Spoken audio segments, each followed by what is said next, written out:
आयुषी। और खबरों में सबसे पहले बात करेंगे शहडोल की, जहां मऊगंज के पूर्व विधायक लक्ष्मण तिवारी ने कहा कि छत्तीसगढ़ सरकार ने आम जनों से गोबर की खरीदी प्रारंभ की है और उसी तरह मध्य प्रदेश की सरकार भी गोबर प्लांट लगाकर आम जनों से गोबर क्रय करने का काम प्रारंभ करे। आज सर्किट हाउस में पूर्व विधायक मऊगंज के पूर्व विधायक और जन अस्मिता यात्रा के संयोजक लक्ष्मण तिवारी ने पत्रकारों को संबोधित किया। उन्होंने पत्रकारों से चर्चा के दौरान बताया कि जन अस्मिता यात्रा 10 चरणों में पूरी होगी। 4 चरण पूरे हो चुके हैं और यात्रा अभी भी चल रही है। पत्रकारों के प्रश्नों के सवाल पर उन्होंने कहा कि अभी तक जिस तरह से पड़ोसी छत्तीसगढ़ सरकार ने आमजनों से गोबर की खरीदी प्रारंभ की है, उसी तरह मध्य प्रदेश की सरकार भी गोबर प्लांट लगाकर आमजनों से गोबर क्रय करे। इससे न सिर्फ घर घर रोजगार उपलब्ध होगा, बल्कि वर्मी कंपोस्ट खाद तैयार होने के साथ कई छोटे उद्योग भी विकसित होंगे। उन्होंने इस पर यह भी कहा कि गोबर खरीदी के मांग को लेकर उन्होंने 7 राज्यों के मुख्यमंत्रियों को पत्र लिखा, जिस पर छत्तीसगढ़ के मुख्यमंत्री भूपेश बघेल ने तो अमल किया, लेकिन मध्य प्रदेश के मुख्यमंत्री शिवराज सिंह चौहान चुप्पी साधे बैठे हैं। अपनी जन अस्मिता यात्रा के बारे में उन्होंने बताया कि हमारी मांग है कि पृथक विंध्य प्रदेश बनाया जाए, मध्य प्रदेश सैनिक आयोग का गठन किया जाए और राजस्व प्रकरणों का शीघ्र निराकरण किया जाए। बिजली के मुद्दे पर पूर्व विधायक श्री तिवारी ने पूर्ववर्ती कांग्रेस सरकार की सराहना करते हुए मौजूदा भाजपा सरकार को कटघरे में खड़ा किया। उन्होंने तो यहां तक भी कहा कि आज बिना बिजली जलाए ही लंबे चौड़े बिल लोगों को मिल रहे हैं। दल बदल के मुद्दे पर उन्होंने कहा कि जिस तरीके से मध्य प्रदेश में भाजपा की सरकार बनी है और विधायकों ने पाला बदला है, यह लोकतंत्र के लिए खतरनाक है। और उन्होंने यह भी कहा कि जिन विधायकों ने इस तरह का रवैया अख्तियार किया है, उन्होंने अपने मतदाताओं का अपमान किया है। पूर्व विधायक श्री तिवारी ने यह भी कहा कि अब जनता जागरूक हो गई है और वे ऐसे बिकाऊ लोगों को चुनाव में आईना दिखाएगी। उन्होंने कई अन्य मुद्दों पर भी बेबाकी से अपनी बात रखी। पत्रकार वार्ता के दौरान जन अस्मिता यात्रा से जुड़े बीपी तिवारी, संतोष चौबे और सुश्री नीलू पांडे सहित कई अन्य लोग भी उपस्थित रहे।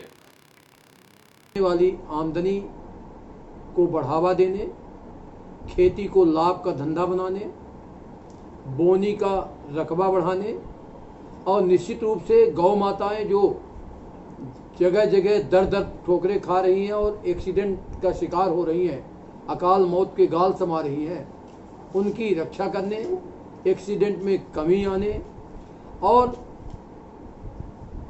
ख़ास तौर पर विंध्य प्रदेश जो हमारा कभी अग्रणी भूमिका प्रतिपादित कर रहा था सन 56 से लगातार, वो आज उपेक्षा का शिकार है।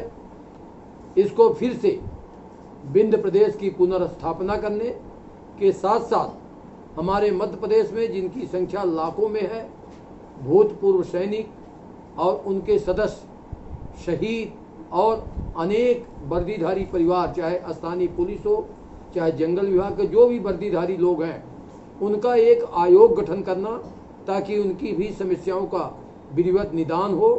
और राजस्व प्रकरणों का तो इस समय अंबाल लगा हुआ है। मैं निश्चित रूप से राजस्व प्रकरणों के निपटारा करने में त्वरित गति आवे।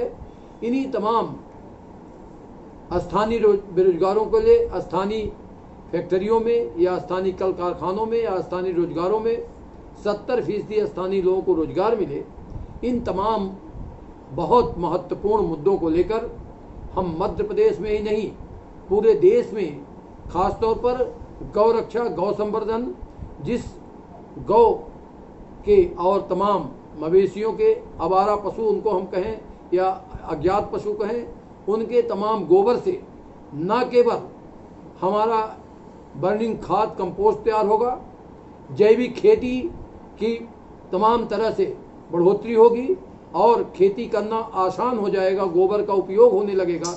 जो बैल, जो भैंस, जो गाय हमारे तमाम तरह तरह मारे फिर रहे हैं, उनको लोग इस लालच में भी कि हमें गोबर मिलेगा, घर घर आमदनी होगी, इसमें कोई जात पात नहीं होगा, निश्चित रूप से इस काम के लिए हम निकले हैं। आज हम शहडोल में हैं। ये कोविड के कारण, कोरोना के कारण हमारी गति थोड़ी सी धीमी पड़ी थी, परंतु अब धीरे धीरे शनै इसमें फिर एक शुरुआत कर रहे हैं।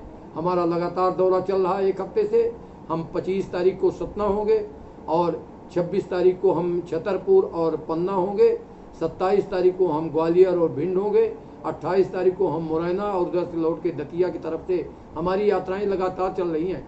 मैं आपके माध्यम से प्रदेश के इस मुखिया को, शिवराज सिंह जी को कहना चाहता हूं कि जितना बंदरवाट कर रहे हो, जितना लोगों को अपाहिज बना रहे हो, जितना ये खैरात बांट रहे हो, ये जो जरूरत, वास्तविक जरूरत के लोग हैं उनको देना हो दीजिए। आप राशन दीजिए, मुफ्त में राशन दीजिए, मुफ्त में शिक्षा दीजिए, मुफ्त में तमाम उनको संसाधन दीजिए। परंतु ये खैरात बांटकर आखिर गाड़ी कमाई किसकी है? इस देश में जब 20 करोड़ लोग एपीएल बीपीएल में थे, गरीबी रेखा के नीचे थे, हर सरकार यही कह रही है कि मैं विकास कर रहा हूं। विकास इतना हो गया कि अब 100 करोड़ लोग हो गए। फिलहाल के लिए अब तक की खबरों में इतना ही। देश और दुनिया की तमाम बड़ी खबरों के लिए बने रहें हमारे साथ। नमस्कार। मध्य प्रदेश से जुड़ी खबरों को जानने के लिए सब्सक्राइब करें MP18 न्यूज और हमारी बेल आइकन को प्रेस करें।